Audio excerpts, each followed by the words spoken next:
Hello పిల్లలు, ఎలా ఉన్నారు? చిన్నమ్మ చెప్పే చిన్న కథ విందామా? కథ పేరేంటంటే వైద్యం నేర్చిన కోతి. మసికన్ను అనే ఒక అడవిలో ఒక కోతి ఉండేది. అల్లరి చేష్టలతో తిక్క పనులతో సరదాగా గడిపేది. అలాంటి కోతి ఒకరోజు దిగులుగా ఉండడం ఉడత గమనించి కారణం ఏమిటి అని అడిగింది. కోయిల పాటను, నెమలి నాట్యాన్ని, లేడి పరుగును, సింహం రాజసాన్ని, పులి యొక్క టీవీని అందరూ పొగుడుతున్నారు, కానీ నన్నెవ్వరూ పొగటం లేదు అని బాధపడింది. నీ చేష్టలను, తుంటరి పనులను ఎవ్వరూ ఇష్టపడరు. ఏదో ఒక ఉపయోగపడే ప్రతిభ ఉంటేనే మనకి మంచి పేరు వస్తుంది అని చెప్పింది ఉడత. ఆ రోజు నుంచి ఏదో ఒక విద్య బాగా నేర్చుకొని అందరి మెప్పు పొందాలని అనుకుంది కోతి. వెంటనే అడవి నుంచి దగ్గరలో ఉన్న ఒక పల్లెటూరు వెళ్ళింది. అక్కడ ఒక వైద్యుడు ప్రజలకు సేవ చేయడం కనిపించింది. కోతి ఆయన దగ్గరకు వెళ్ళి, అడవిలో జంతువులు జబ్బులతో, గాయాలతో బాధపడుతున్నాయి, నాకు వైద్యం నేర్పిస్తే వాటికి సేవలు అందిస్తాను అంది. కోతి కోరిక విన్న వైద్యుడికి ముచ్చటేసి సరే అన్నాడు. అప్పటి నుంచి కోతి ఆయనకు సహాయపడుతూ వైద్యం నేర్చుకుంది.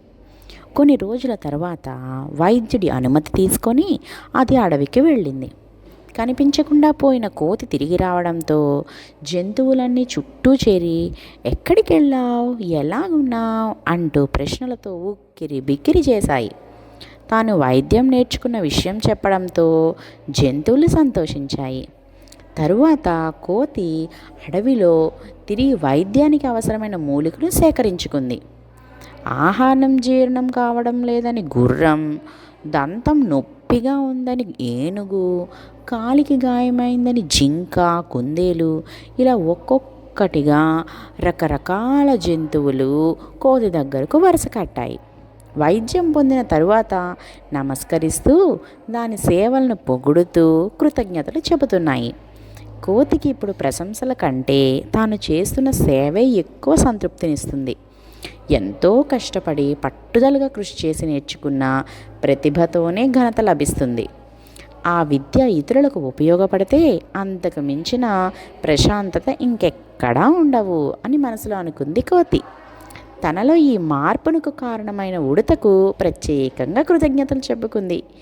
ఈ విషయాన్ని అడవిలోని మిగతా జంతువులకు చెప్పింది. కోతి మాటలతో ప్రభావితమైనటువంటి జీవులు అక్కడి నుంచి ఐకమత్యంగా ఉంటూ అందరితో మేలు చేకూర్చే పనులే చేయాలని నిర్ణయించుకున్నాయి. అర్థమైంది కదా పిల్లలు? మనకి పొగడ్తల కంటే ఎక్కువ సేవ చేయడమే, ఒక ప్రతిభను నేర్చుకోవడమే మంచిది. ఇంకో మంచి కథతో మళ్ళీ కలుద్దామా? బాయ్.